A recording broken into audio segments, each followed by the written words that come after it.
Moi, j'ai souvent dit que j'aimais l'Europe. J'aime le cinéma italien, espagnol, anglais, tchèque. Enfin, moi, je pense toujours de l'Atlantique à l'Oural, comme le général de Gaulle.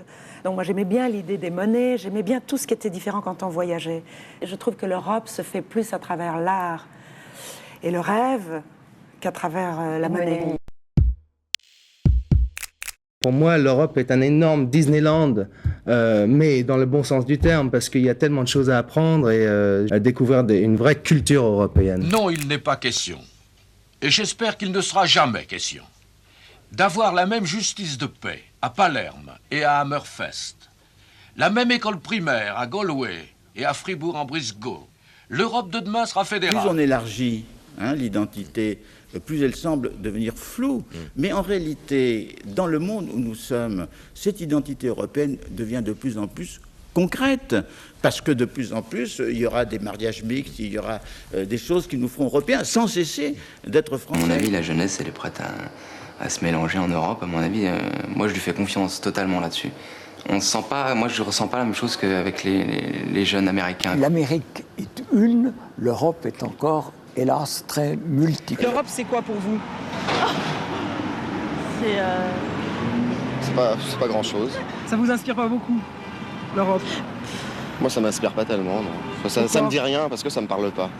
Bah, c'est vague. Ça me parle pas. Ça vous parle? Dante, Goethe, Chateaubriand appartiennent à toute l'Europe.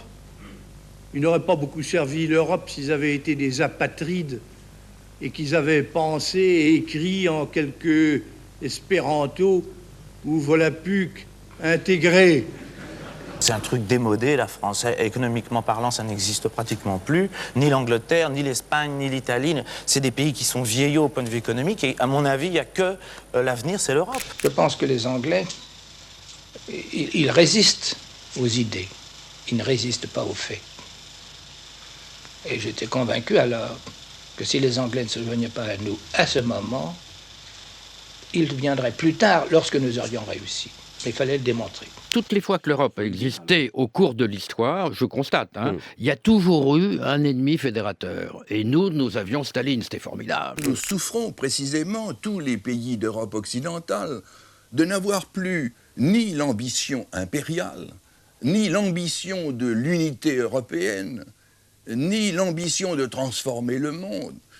D'une certaine manière, que nous le voulions ou non, nous sommes en train de nous transformer tous en Suède ou en Suisse. L'Afrique m'a permis de voir plus clairement ce que signifie être européen.